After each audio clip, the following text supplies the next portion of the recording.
오늘 주시는 하나님의 말씀 신명기 18장 20절 말씀부터 22절의 말씀까지 우리 함께 읽도록 합니다. 만일 어떤 선지자가 내가 전하라고 명령하지 아니한 말을 제 마음대로 내 이름으로 전하든지 다른 신들의 이름으로 말하면 그 선지자는 죽임을 당하리라 하셨느니라. 내가 마음속으로 이르기를 그 말이 여호와께서 이르신 말씀인지 우리가 어떻게 알리오 하리라. 만일 선지자가 있어 여호와의 이름으로 말한 일에 정흠도 없고 성취함도 없으면 이는 여호와께서 말씀하신 것이 아니요 그 선지자가 제 마음대로 한 말이니 너는 그를 두려워하지 말지니라. 아멘. 거듭 말씀드립니다. 신명기의 말씀은 인생을 새 출발하는 그 자리에 서 있는 모든 인생들을 향하여 주시는 하나님의 말씀입니다. 물론 신명기는 하나님께서 시내산에서 이스라엘 백성들에게 주셨던 그 율법의 말씀을 다시 한번 모세를 통하여 전해주는 두 번째 율법의 메시지라고도 할 수가 있습니다. 자, 그런데 오늘 말씀에 보시면 14절 한번 볼까요? 하나님께서 이스라엘 백성들을 430년 애굽의 종살이에서 해방시키고 약속의 땅 가나안으로 보냅니다. 그런데 그 가나안 땅에는 이미 살고 있었던 가나안 원주민 7족속이 있었습니다. 하나님께서 이스라엘 백성들을 그 땅에서 살도록 한다는 것은 거기에 살던 원주민들이 몸만 빠져나가고 하나님이 이스라엘 백성들을 넣겠다는 계획이지요. 그러면 우리가 볼 때 충분한 이유가 있어야 아무리 이방인이라도 쫓겨내는 게 마땅하지. 그냥 하나님이라고 마음대로 그냥 사랑하는 백성 놓고 미워한다고 쫓아보내고 그러면 안 되잖아요. 그래서 오늘 14절에 보면 왜 가나안 원주민 7족속이 쫓겨났는지 또 다른 이유를 얘기해 주고 있습니다. 14절 읽습니다. 내가 쫓아낼 이 민족들은 길 흉을 말하는 자나 점쟁이의 말을 듣거니와 내게는 내 하나님 여호와께서 이런 일을 용납하지 아니하시니라. 이 사람들은 점쟁이 말 듣고 길, 흉, 뭐 좋고 나쁘고 하는 모든 말을 무당의 말을 듣고 살았던 사람들이 가나안 7족속되었다는 거예요. 그래서 하나님께서 말씀하십니다. 내게는 내 하나님 여호와께서 이런 일을 용납하지 않는다. 내게는 이스라엘 백성들, 오늘 크리스찬들을 얘기합니다. 예수 믿는 크리스찬들은 하나님께서 이런 일을 용납하지 아니한다. 이런 일이 뭡니까? 점쟁이 찾아가고 무당 찾아가는 거 하나님은 절대로 용납 안 해. 만약에 이런 짓을 했다면 빨리 회개하고 돌아오라는 얘기죠. 하나님은 그거를 용납 안 한다는 얘기입니다. 자, 그러면 질문. 왜 사람들은 점쟁이를 찾아가고 왜 무당 구슬을 합니까? 이유가 뭡니까? 이유가 있을 거 아니에요. 재벌들 보세요. 전부 뒤에 백그라운드에 용한 점쟁이들 다 끼고 있어요. 무당해요. 심지어는 오래전에 여러분들은 모를 수도 있겠네요. 한국에 인공위성을 띄울 때 뉴스에 나와서 거기에 돼지머리 놓고 고사를 지냈어요. 세계 최고예요. 여러분 그 인공위성 아무나 띄웁니까? 그런데 그 사람들조차도 그 앞에서 고사를 지냅니다. 이게 사람입니다. 왜 점쟁이 무당을 찾아가느냐? 모든 사람들의 공통점, 재벌이라 하더라도 아무리 똑똑한 사람이라 하더라도 그런 일을 하는 것은 인간은 한계가 있다는 걸 다 알아요. 그런데 원하는 것은 인간의 한계를 뛰어넘는 신만이 할 수 있는 그 영역에까지 능력을 받고 뭔가를 해보고 싶어하는 인간의 욕심이 자리 잡고 있기 때문에. 그래서 보통 사람들 수준이 아니라 그 이상의 인생을 살고 싶어가지고 재벌들도 그 이상의 돈을 벌고 싶어가지고 그렇게 하는 거예요. 교회 다니는 사람들 중에서도 그렇게 하는 사람이 있어요. 이중 플레이 하는 사람들이 있어요. 왜? 그런 욕심 때문에 그래요. 그래서 하나님께서는 나는 용납 안 한다. 그러면 어떻게 하라는 얘기입니까? 하나님은 대신 한 가지 방법을 가르쳐 주겠다. 무당 점쟁이 말이 아니고 하나님의 음성 듣고 살아라는 거예요. 그럼 오늘 어떻게 하나님의 음성을 들을 수 있고 어떻게 하나님의 음성인지 분별할 수 있는지를 알고 2021년을 사셔야 돼요. 자, 그러기 위해서 하나님께서 하신 것이 15절입니다. 제일 먼저 하신 것이 내가 선지자 한 사람을 세울 것이다. 그 사람 말을 들으라는 거예요. 15절 읽습니다. 내 하나님 여호와께서 너희 가운데 내 형제 중에서 너를 위하여 나와 같은 선지자 하나를 일으키리니 너희는 그의 말을 들을지어다. 한 사람 선지자를 세울 거야. 그 사람 말을 들으라라고 얘기합니다. 자, 그런데 16절 읽을까요? 16절에 보면요. 아니, 꼭 선지자를 세울 거 뭐 있어요, 하나님? 1대1로 나하고 그냥 직통하면 되잖아요. 뭘 중간에 한 사람을 걸쳐요? 질문할 수 있겠죠. 그 이유가 16절에 나와 있어요. 이것 때문에 하나님은 선지자를 세우는 거예요. 직통회가 될 일이 아니기 때문에. 16절에 있습니다. 이것이 곧 내가 총회의 날에 호렙산에서 내 하나님 여호와께 구한 것이라. 곧 내가 말하기를 내가 다시는 내 하나님 여호와의 음성을 듣지 않게 하시고 다시는 이 큰 불을 보지 않게 하소서. 두렵건대 내가 죽을까 하나이다 라고 인간들이 얘기한 거예요. 여기뿐만이 아닙니다. 이 사건뿐만이 아니라 최초의 인간을 하나님 아담과 하와를 만들었어요. 에덴 동산에서 처음의 모습은 어땠어요? 하나님과 더불어 직통하고 그냥 대화하고 살았어요. 그냥 얼굴 맞대고 그냥 대화하고 지냈다니까요. 이 대화라고 하는 것이 사도신경에 고백하는 것처럼 교통이라고 하는 단어예요. 대화하고 지냈어요. 그런데 하나님의 말씀에 불순종하고 선악과를 먹고 죄를 범한 이후에 하나님과의 영적인 관계가 깨져버린 거예요. 죄 때문에. 그리고 하나님과 대면에서 대화를 할 수 없게 됐어요. 직통할 수 없게 됐어요. 그때부터 인간들은 죄의 자리에서 아담과 하와의 후손들은 형제간에 죽이고 죽고 하는 이런 일들이 생깁니다.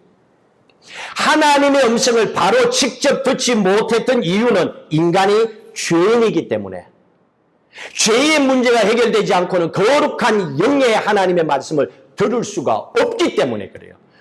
그래서 세상의 사람들 똑똑하다고 아무나 하나님의 말씀을 듣고 깨달아지지를 않아요. 지식적인 수준밖에 모르는 거예요.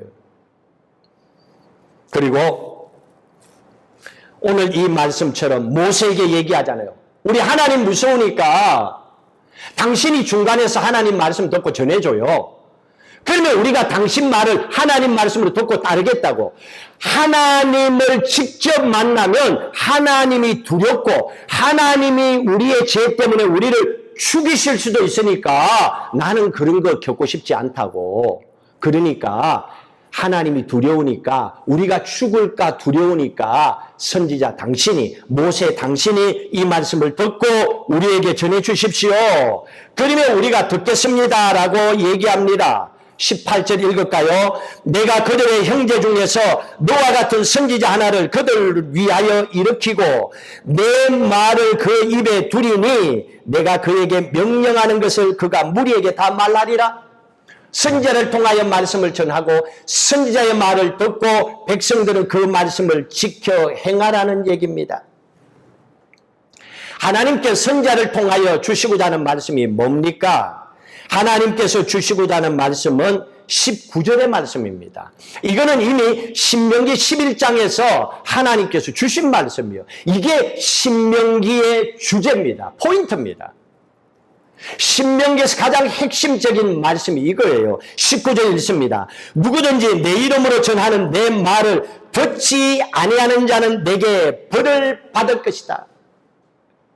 이게 신명기 11장에 보시면 이스라엘 백성들이 한 무리는 그리심산 축복의 산에 올라가서 하나님의 말씀을 듣고 행하면 축복이요.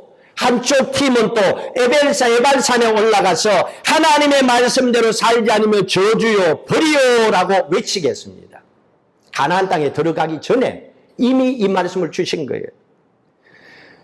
이 19절의 이 말씀이 신명기에 주고자 하는 하나님의 말씀입니다. 하나님의 말씀을 듣고 그 말씀대로 살면 너 인생 풀린다. 너 인생 축복받는다. 네가 생각할 때는 바닥이고 끝이고 죽고 싶지. 괜찮아. 내가 이거 해결할 수 있어. 하나님 그 길을 보여주는 거예요. 그런데도 안 해요. 자, 그러면 하나님께 선지자를 보냈습니다. 그러면 성경의 역사적인 기록을 한번 보세요.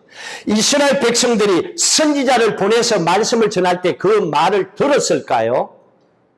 이런 구약 성경 많이 보잖아요. 교회도 오래 다녔잖아요. 뭐 이사야 선지자, 예레미야 선지자 얼마나 설교도 많이 들었어요. 이사야, 예레미야 선지자 보냈지만은 하나님을 사랑해라, 이웃을 사랑해라, 가난한 자를 돌봐줘라 말을 했지만은 안 들었습니다. 자, 그래서 결과적으로 이스라엘 백성들이 바벨론에 매를 맞고 포로로 끌려가고 벌받아서 70년 동안에 또 노예 생활을 해요. 430년의 애굽의 노예 생활을 했던 그 민족이 또 70년 동안의 노예 생활한다고요. 정신 안 차리면요, 망한 사람 또 망하고 일어나지를 못해요. 인생이 그렇게 쉬운 게 아니잖아요. 하나님은 그걸 얘기하는 거예요. 제발 이제는 너를 좀 내려놔라. 하나님은 말씀하고 계십니다. 그런데 듣질 않아요. 70년의 바벨론의 포로 생활을 하고 나서 하나님이 또 기회를 주십니다. 70년 만에 또 선지자들을 보냅니다. 구약 성경에 나오는 학개 선지자, 스가랴 선지자, 구약의 마지막 말라기 선지자를 보냅니다. 그런데 이제는요, 더 못돼가지고 집단적으로 모여가지고 하나님의 말씀을 안 들어요. 끼리끼리 모여가지고 이제는. 이게 구약의 성경의 마지막입니다. 교회를 다니면 뭐합니까? 예수를 믿으면 뭐합니까? 말씀을 들으면 뭐합니까? 결국 순종하지 않고 끼리끼리 모여갖고 딴짓해 버렸는데 하나님의 말씀으로 돌아오지 않았다는 얘기입니다. 결국 어떻게 됩니까? 바벨론 포로로 끌렸다가 돌아온 지가 얼마 됐다고. 또 불순종해서 구약 성경이 끝나고 신약 성경이 시작되는 그 과정에 로마와 헬라 나라의 포로가 됩니다. 이 백성이 로마와 헬라의 포로로 끌려가는 거예요. 그리고 하나님께서는요 400년 동안에 입을 다무세요. 아예 말도 안 해요. 선지자도 안 보내요. 말을 안 할 때 이유가 있잖아요. 말을 안 하니까 상대방은 답답할지 모르지만은 말 안 할 만큼 속 터지기 때문에 그러잖아요. 400년 동안에 하나님께서 그 민족을 향하여 이 세상을 향하여 선지자도 보내지 않고 말도 하지 않고 침묵합니다. 이게 신구약 중간 시대입니다. 암흑 시대입니다. 역사적으로 이게. 그리고 나서 400년이 지나고 나서 아무리 선지자를 보내도 안 되는 거예요. 그래서 하나님께서 선택하신 것이 예수 그리스도를 통해서 하나님의 말씀을 전하기로 작정을 하셨어요. 그리고 예수님께서 오신 겁니다. 아무리 보내도 안 되니까 이제는 마지막 하나님의 아들 성자 예수 그리스도를 보내는 길밖에 없었습니다. 예수 그리스도를 보내시고 예수님이 직접 오셔서 이제는 신약의 성경 속에서 예수님이 직접 말씀하세요. 회개하라 천국이 가까웠다. 심령이 가난한 자는 복이 있다. 내게 오는 자를 축복하겠다. 그리고 병 고쳐주시고 귀신 들린 자 쫓아보내시고 예수님이 직접 하셨어요. 그리고 하나님의 나라가 가까웠다라고까지 말씀하셨습니다. 직접 예수님께서 말씀하셨어요. 그리고 나서 내가 너희들에게 다시 온다. 너희들이 그할 영원한 하나님의 처소 천국을 준비하면 내가 다시 너희들을 데리러 오겠다고 십자가 지시고 돌아가셨습니다. 십자가 지시고 돌아가심을 통하여 일어난 사건이 십자가는 죄의 문제를 해결했습니다. 십자가를 통해서 죄의 문제가 해결되고 나서 에덴 동산에서 원래 하나님과 대화하고 교통하고 지냈던 인간들의 관계가 영적으로 단절되었습니다. 이게 회복되었어요. 예수님께서 죄의 문제를 대신 해결해 주시고 에덴 동산에서 끊어졌던 하나님과의 교통, 하나님과의 대화가 다시 회복되었습니다. 죄에서 하나님께서 우리를 사함받게 하시는 역사가 십자가를 통하여 나타나게 하신 거예요. 그리고 오늘 우리는 그 축복을 받고 예수 믿고 오늘 또 예배드리며 살아가고 있는 겁니다. 우리는 날마다 하나님과 교통할 수 있는, 대화할 수 있는 축복 속에 살아가고 있습니다. 자, 그러면 우리가 예수 그리스도를 믿었다는 것은 예수 그리스도를 믿는 그 순간에 우리 안에 성령 하나님이 오셨습니다. 그러면 우리의 영이 이제는 죽은 것이 아니고 살아난 거예요. 여러분의 영혼이 예수 그리스도를 믿음을 통하여 살아났음을 믿고 사시길 주의 이름으로 축복합니다. 이걸 여러분들이 믿어야 돼요. 아무리 얘기해도 안 믿으면 믿어질 때까지 아무 역사와 능력은 나타나질 않아요. 절대로 억지로 밀어서 주는 법이 없어요. 예수님께서 말씀하셨습니다. 우리가 세상을 살면서도 점치고 점쟁이 찾아가고 막 그러잖아요. 왜 그런 줄 아니? 이것 때문이라고 얘기합니다. 예수님께서 가르쳐 주셨어요. 사도 바울을 통하여. 고린도전서 보십시오. 2장 9절.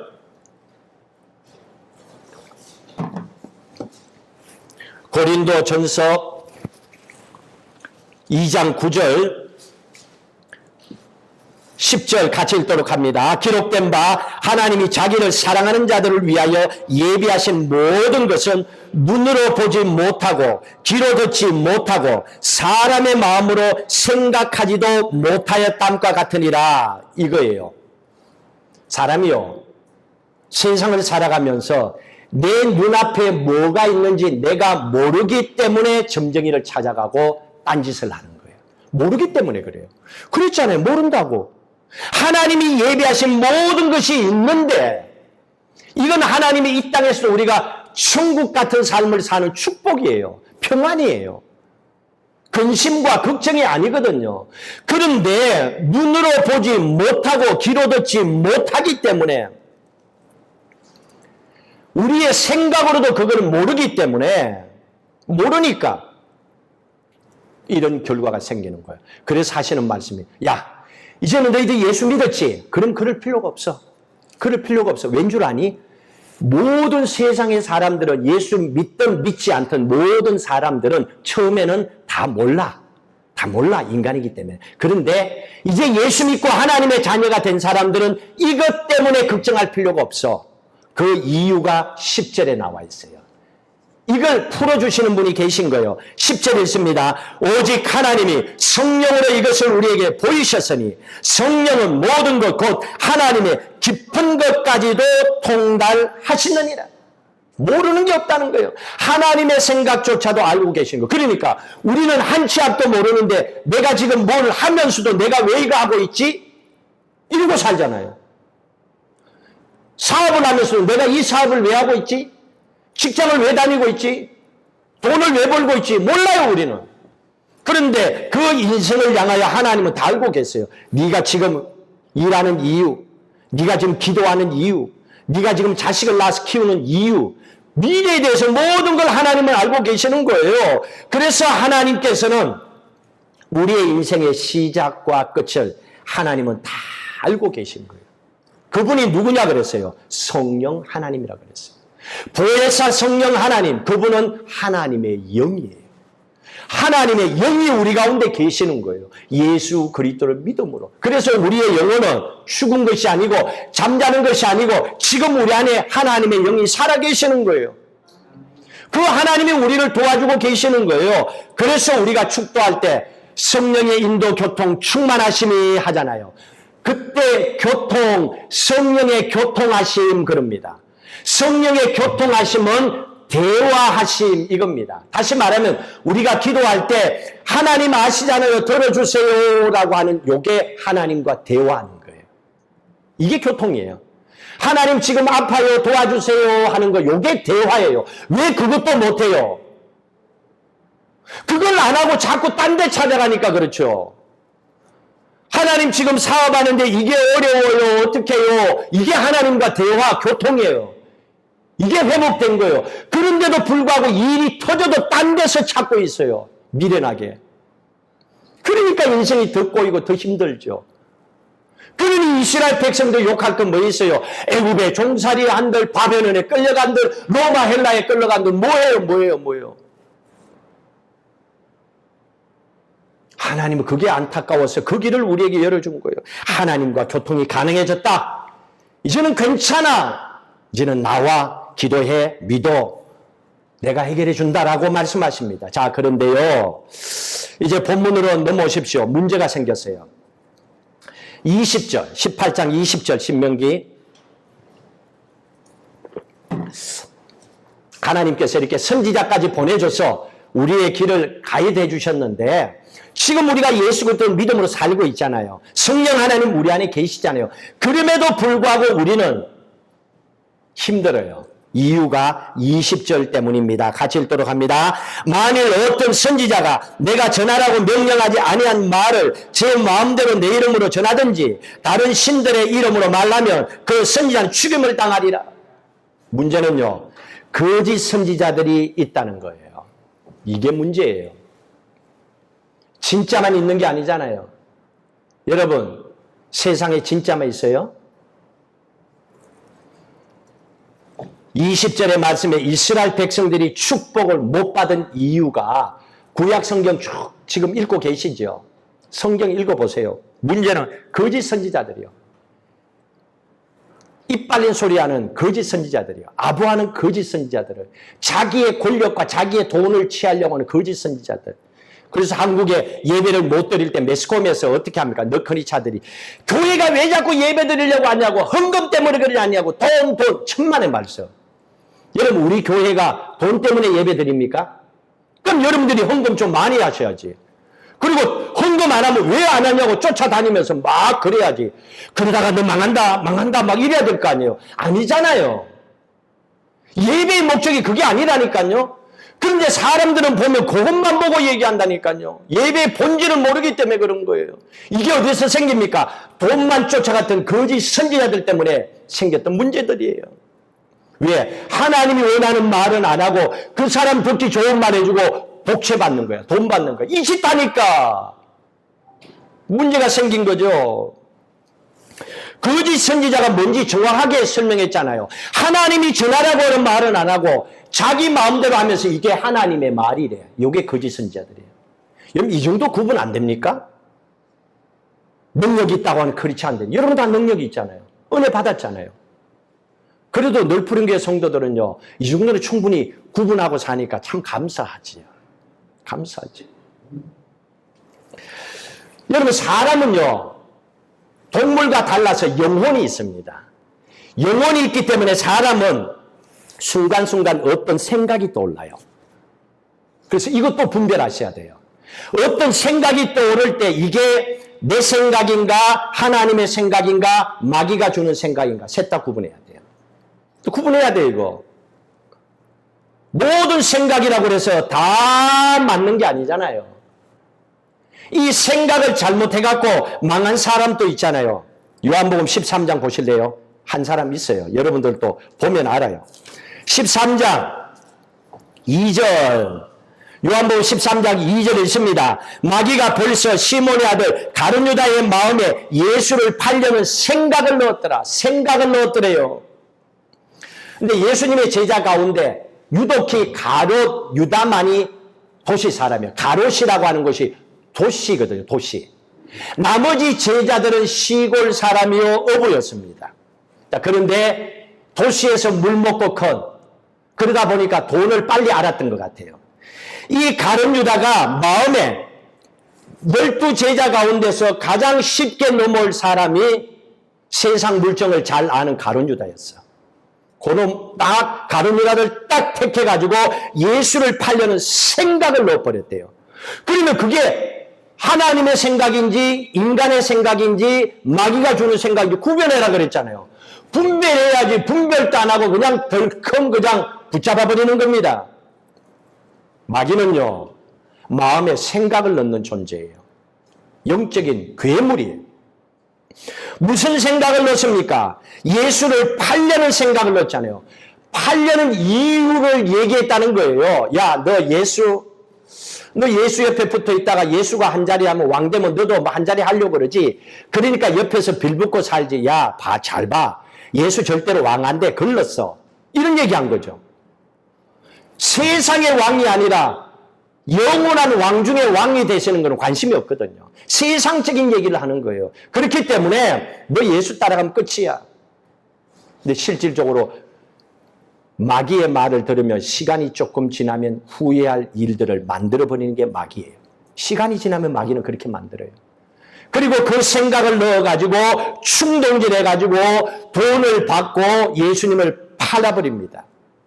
그리고 나서 너무 괴로워서 스스로 목숨을 끊어버립니다. 마귀에게 사로잡히면 인생의 마지막은 비극입니다.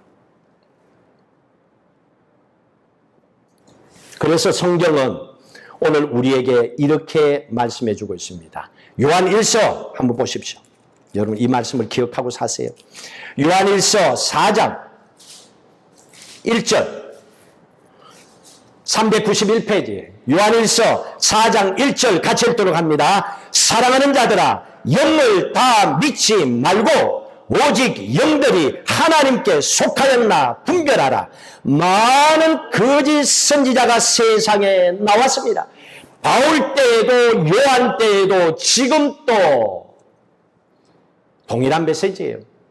이 세상에 거짓 선지자들이 많이 나왔다는 겁니다. 영을 분별하래요. 하나님께 속하였나 분별하라고 합니다. 자, 그러면 어떻게 우리 인간들이 분별합니까? 그냥 일주일에 주일날 한 번 와서 예배드리고 기도를 하고는 주중에 뭐 잘 하지도 못하고 늘 그렇게 먹고 살고만 해도 막 인생살이 걱정만 해도 머리가 쪼개질 정도로 인생을 살아가고 있는데 아니 우리에게 어떻게 이런 영적인 걸 분별하고 어떻게 우리가 그렇게 살아갈 수 있냐는 얘기입니다. 그런데 길을 가르쳐줬어요. 오늘 말씀해 보세요. 21절 신명기 18장 21절에 이렇게 분명히 가르쳐주고 계십니다. 같이 읽도록 합니다. 내가 마음속으로 이러기를 그 말이 여호와께서 이르신 말씀인지 우리가 어떻게 알리요? 충분히 질문하죠. 그걸 어떻게 구분해요 우리가? 그걸 구분하면 나도 좋겠어요. 질문을 했습니다. 방법을 얘기합니다. 22절 만일 선지자가 있어 여호와 이름으로 말한 일에 정흠도 없고 성취함도 없으면 이는 여호와께서 말씀한 것이 아니요 그 선지자가 제 마음대로 한 말이니 너는 그를 두려워하지 말라. 그 사람이 너 사업 망한다. 그 사람이 너 오래 못 산다. 너 그렇게 살면 안 된다 하더라도 두려워하지 마라. 그거 다 가짜예요. 공갈이고 협박이야. 그 가짜야. 분별을 하라는 얘기입니다. 근데 그 분별할 수 있는 거를 여기에서 이렇게 얘기합니다. 정흠과 뭔가 확실한 증거, 결과입니다. 성취함이 없으면 결과가. 먼저 그렇게 얘기한 그 사람이 말씀대로 못 살면 그거 가짜란 얘기예요. 말만 하면 뭐 하겠냐는 거예요. 자, 그러면 보십시오. 교회 다니는 크리스찬들이 무당 점쟁이 찾아가겠어요? 못 찾아가죠. 그 대신 하는 게 뭡니까? 용하다는 기도원을 찾아가고 용하다는 목사들은 찾아가서 안수는 받잖아요. 이것도 그거와 비슷한 점이 있어요. 이 부분도 알고 하셔야 되는 거예요. 무조건 해서는 안 되는 거예요. 그래서 오늘날 교회가 많은 넌크리스찬들에게 부담스러운 얘기를 듣는 이유가 이겁니다. 하나님의 말씀을 중심으로 해서 살아가면 되는데 그러면 우리가 어떻게 합니까? 영분별한다는 것은 정흠과 성취함이 있는가 보라 그랬잖아요. 그러면 그분을 정말로 능력이 있다고 하는 그분을 봤을 때 그분은 그 목회의 사역에 성령의 열매가 있는가 보면 알잖아요. 그거. 그리고 또 그 목사님의 그 능력이 있는 그분의 가정이 건강한가, 행복한가, 믿음으로 말씀으로 사는가 보면 되잖아요. 여러분 가정이 엉망인데 그 목회 잘할 수 있다. 그럴 수도 있겠지만 그거는 정상이 아니죠. 최선을 다해야죠. 하나님 그렇게 분별하라는 영적인 분별을 이렇게 하라는 얘기입니다. 조금 전에 그랬죠. 생각도 분별해야 된다고. 그러면 생각을 분별하는 걸 한번 적용을 시켜보세요. 어떻게 할 수 있는가? 무슨 일을 하다가 생각이 날 때 있어요. 이렇게 했더니 정말로 이 일이 이렇게 해결됐네? 그때가 있잖아요, 여러분. 하나님 그 생각을 줬었을 때. 그러면 그 영적인 필링을 기억하라는 얘기입니다. 골프 치는 사람들 얘기 들으니까요, 그 필링을 힘으로 때릴 생각하지 말고 그 느낌을 기억하래, 느낌을. 나는 아직까지 느낌을 못 갖겠어요, 이런 거. 얘하고는 좀 많이 먼 것 같아. 근데 이게 느낌이 있다는 거예요. 그 순간의 느낌. 그게 나만이 알고 있는 영적인 감각을 얘기하는 거예요. 그 생각이 왔을 때는 그렇게 하더라. 저는요, 얼마 전에도, 지난주도 그런 일이 있었어요. 한 2, 3일 전에 하나님이 굉장히 가슴을 답답하게 해요. 두려움을 줘요. 자꾸 기도하게 만드세요. 뭘 편안해, 밥을 먹어도 편하지가 않아요. 답답해요. 이게 경험이 많았거든요. 일이 생기기 전에 항상 미리 사인을 줬어요. 근데 공통점은 어려운 일은 왔어요, 제게.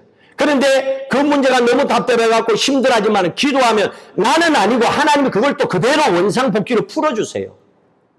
제가 그 일이 있었어요. 그래서 아내에게도 얘기를 했어요. 그 마음이 답답했다고 한 2, 3일 동안에. 그런데 이런 문제가 생겼네. 근데 저는 그 문제가 있으면서도 똑같은 기도를 했어요. 하나님 원래대로 이거 돌려달라고. 해결해달라고. 근데 지금 터진 문제는 원래대로 돌릴 수가 없어요. 힘 있는 사람들이 조종하기 때문에 안 돼요, 이거는. 그런데 기도했어요. 그런데 이틀 만에 하나님께서 모든 걸 원래대로 돌려놓은 거예요. 너무 감사한 거예요. 그 영적인 필링을 갖고 있으라는 얘기예요. 영적인 감각을. 이게 우리를 살린다니까요. 하나님은 그걸 우리에게 얘기하는 겁니다. 여러분이 인생을 경험하면서 그 생각이 왔을 때 이랬더라. 생각 없이 좀 살지 말고 생각을 갖고 살라는 거예요. 그게 기도가 되는 거예요. 그런데 그것 때문에 여러분의 삶을 하나님께서 풀어주시는 거예요. 그 기도함을 통하여서.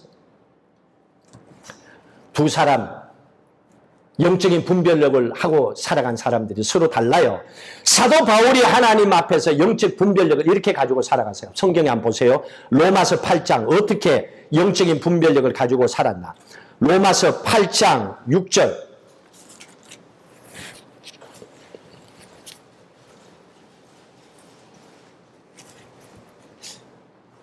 로마서 8장 6절. 여러분 말씀 들으니까 재밌죠? 그죠? 이 세상 말이 아니고 하나님의 말씀이니까 얼마나 재미있어요. 로마서 8장 6절. 사도 바울이요, 고린도후서 12장에 보면 천국에 갔다 왔어요. 셋째 안에. 천국 가서 천국을 다 보고 온 사람이에요, 사도 바울은. 그런데 이 바울이 말합니다. 어떻게 얘기하냐면 8장 6절 같이 읽도록 합니다. 6절. 육신의 생각은 사망이요 영의 생각은 생명과 평안이니라. 사도 바울의 고백이에요. 이때 영적인 감각을 지금 표현해주고 있는 겁니다. 내가 살면서 많은 인생의 경험도 영적인 경험도 했는데 육신의 생각을 가지고 있을 때에는 사망이었다. 다시 말하면 가슴이 답답했다는 얘기예요. 여러분 그걸 느끼죠? 뭘 해도 답답하고 이게 음식이 문제가 아니라 속이 답답하니까 음식까지 취하는 거야. 답답했다는 얘기입니다. 그런데 그 다음에 영의 생각을 할 때는 평안했더라는 거예요. 이 영적인 감각을 가지라는 거예요. 마음이 평안했더라는 거예요. 답답했다. 차이가 나죠. 이게 영적인 생각이냐 육적인 생각이냐 하는 것을 사도 바울은 영적으로 분별하고 살았어요. 그렇지 않으면 여러분들은 충분히 이렇게 살아갈 수 있잖아요. 가슴이 답답하고 뭔가 여러분들로 하여금 힘들게 하고 어둡게 만들어요. 그럼 이거 육신의 생각이에요. 그럼 그때는 멈추면 되죠. 하나님 주시는 영의 생각을 할 때는 마음에 평안을 주는 겁니다. 자, 그리고 또 구약 성경의 다윗 왕 다윗이 영적인 분별력을 어떻게 가졌는가? 역대상 21장 보십시오. 역대상 21장 1절. 다윗의 영분별력입니다. 21장 1절 같이 읽도록 합니다. 사탄이 일어나 이스라엘을 대적하고 다윗을 충동하여 이스라엘을 계수하게 하니라. 사탄이 다윗을 충동했습니다. 여기서 충동이라고 하는 것은 히브리어로 수우드입니다. 수우드. 이 수우드라고 하는 말은 선동한다. 영어로는 instigate입니다. instigator. 이거는요, 끌려가는 느낌. 젓가락을 넣어서 내 마음을 확 저어버리는 느낌. 나를 유도하는 느낌. 이런 게 instigator예요. 이게 충동이에요. 뭔가 내가 원하지 않는데 내 속을 확 뒤집어 놔버려요. 그리고 뭔가 모르게 나를 끌고 가요. 끌려가는 느낌이에요. 내가 원하는 게 아닌데 끌려가고 있어.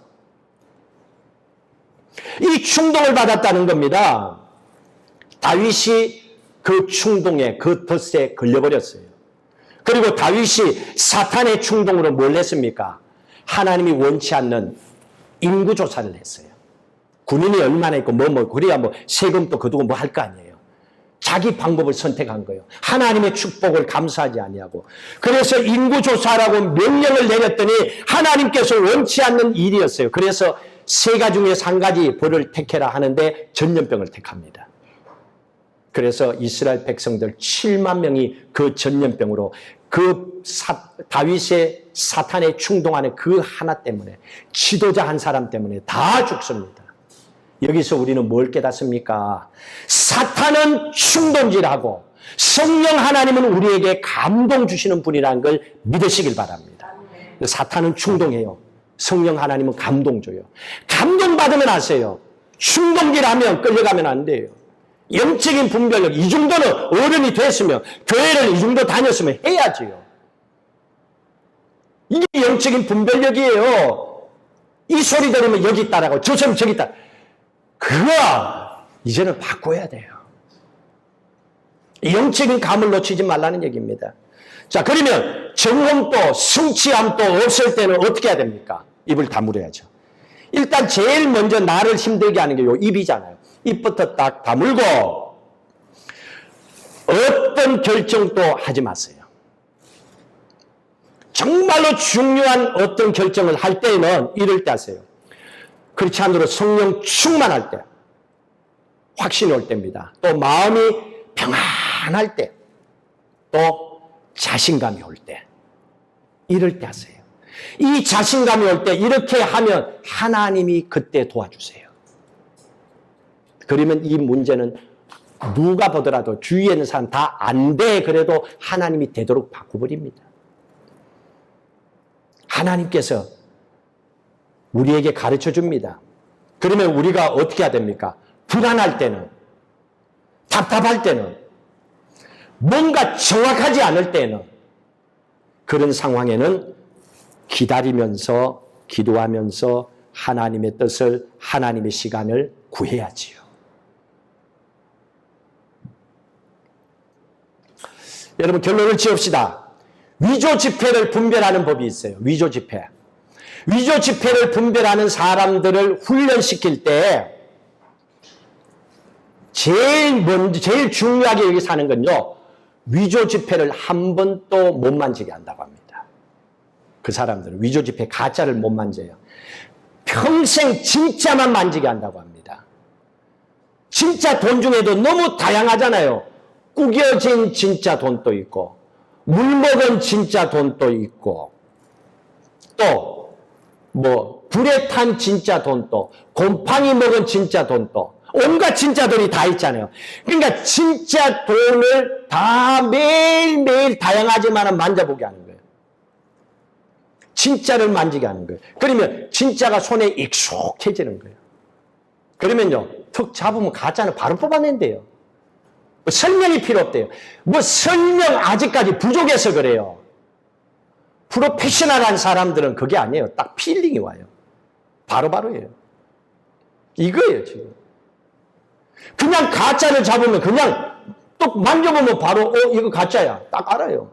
근데 세상 사람들은 어때요? 거꾸로 살잖아요. 진짜만 찾아가도 되는데 왜 가짜를 들어요? 가짜를 왜? 진짜를 놓쳐버리는 거예요. 그러면 우리가 세상을 살면서 거짓의 영을, 가짜 영을 어떻게 분별합니까? 진짜를 우리가 경험하게 되면 가짜는 저절로 알게 되는 거예요. 진짜를 계속 경험하면 됩니다. 그게 뭡니까? 진리의 양, 성령, 하나님이잖아요. 성령 충만함으로 살아가면 됩니다. 성령 충만하면 어떻게 합니까? 예배의 목숨을 걸잖아요. 성령 충만하면 기도하잖아요. 성령 충만하면 말씀을 믿잖아요. 성경 말씀대로. 그리고 그 말씀대로 내 인생을 맡기고 그렇게 살잖아요. 하나님의 영으로 살아가는 사람입니다. 사도 바울도 그렇게 얘기합니다. 에베소서 볼까요? 에베소서 5장 15절. 에베소서 5장 15절. 우리가 세상을 이렇게 살아가야 된다고 얘기합니다. 15절 읽습니다. 그런즉 너희가 어떻게 행할지를 자세히 주의하여 지혜 없는 자같이 하지 말고 오직 지혜 있는 자같이 하여. 여러분 2021년 지혜롭게 사시길 주의 이름으로 축복합니다. 하나님이 원하는 거예요. 지혜로워야 된다. 두 번째로 16절 읽습니다. 세월을 아끼라 때가 악하니라. 세월을 아끼시길 주의 이름으로 축복합니다. 여러분 세월 금방 갑니다. 가는 거는 또 순서도 없어요. 시간도 안 정해놓고 가요. 평소에 준비가 돼야 됩니다. 자, 그리고 17절 같이 읽습니다. 그러므로 어리석은 자가 되지 말고 오직 주의 뜻이 무엇인가 이해하라. 하나님의 뜻을 쫓아서 살라는 겁니다. 다 그렇게 살고 싶죠. 근데 어떻게 하나님의 뜻을 쫓아 살아요? 아니, 하나님의 뜻이 뭔지 우리가 어떻게 구분해요? 이렇게 질문할 수 있겠죠. 그 대답이 그 다음에 나와 있습니다. 18절에 나와 있습니다. 같이 읽습니다. 술 취하지 말라 이는 방탕한 것이요 오직 성령으로 충만함을 받으라. 아멘. 성령 충만함을 받고 살면 돼요. 그러면 어떻게 하면 돼요? 기도하고 말씀 붙잡고 믿음으로 오직 예수 그 말씀으로 살아가기 위해서 몸부림치는 거죠. 새벽에도 기도하고 온갖 시간에 기도하고 안 되면 무릎 꿇고 되면 감사하고 찬양 그렇게 하는 거예요. 그냥 그게 삶이 되면 성령 충만함이죠. 그게 사람 맨정신으로 안 돼요. 사람의 마음으로 예배, 기도 그거 못하는 거잖아요. 그게 우리가 지금 하고 있는 것이 성령의 충만한 은혜 가운데 살아가는 겁니다. 자, 그러면 결론적으로 우리가 성령 충만함으로 영적인 분별력을 가지고 거짓 영을 분별하고 하나님의 축복을 받고 이 한 해를 살기 위해서는 우리가 어떻게 해야 되겠는가?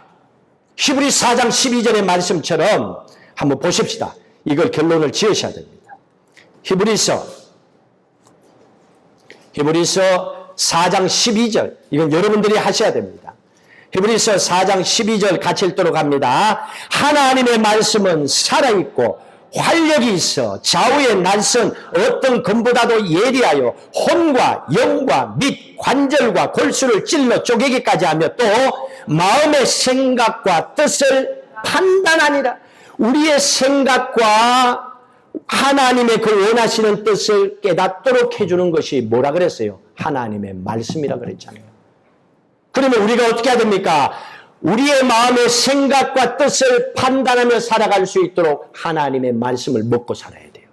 그러니까 지금 성경 읽게 하고 있잖아요. 평생 읽고 사셔야 돼요. 드라마 1시간 보는 시간에 드라마도 보시고 10분 정도 성경 못 봐요. 볼 수 있잖아요. 보라니까요. 그러면 10분만큼 여러분들이 살아요. 아니면 답답하게 또 돼요.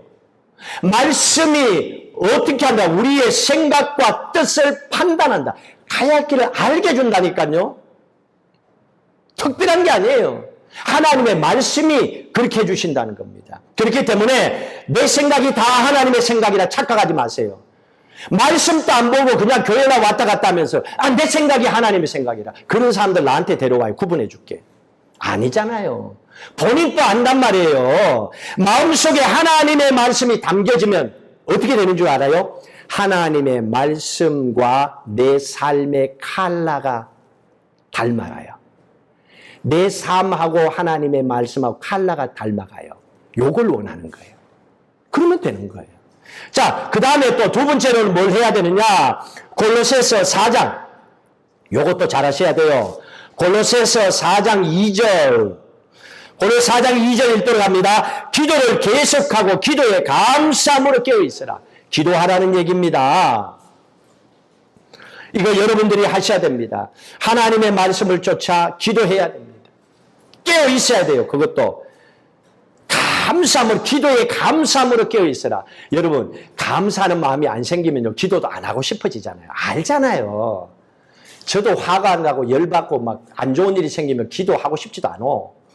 근데 감사함으로, 이거는요, 만들어라도 해야 돼요. 기도에 감사함으로. 그래서 10가지 중에서 한두 가지 감사하고 나머지 힘들어도 나머지 보지 말고 한두 가지 때문에 오늘 기도해요, 하나님. 이러고 나서라도 하시라니까요. 감사함으로 기도해야 돼요.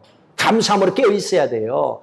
그래야 이게 분별력이 생겨서 엉뚱한 곳에 안 빠지고 하나님은 축복하신다는 겁니다.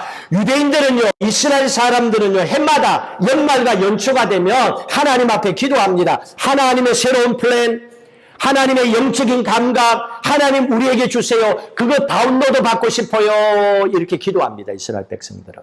그리고 하나님이 주시는 그 능력 가지고 살아갑니다. 유대인들이 세상에서도 축복받고 사는 이유가 다른 사람들과는 남다른 라이프 스타일 때문이에요. 이게 믿음의 라이프 스타일이에요. 여러분, 오늘 이 말씀을 기억하시고 한 해 동안에 하나님의 음성 들으시고 또한 하나님의 말씀 붙잡고 기도함으로 영적인 분별을 통하여서 하나님이 약속하신 모든 기도의 축복과 기적이 여러분 삶 속에 풍성하기를 주의 이름으로 축복합니다.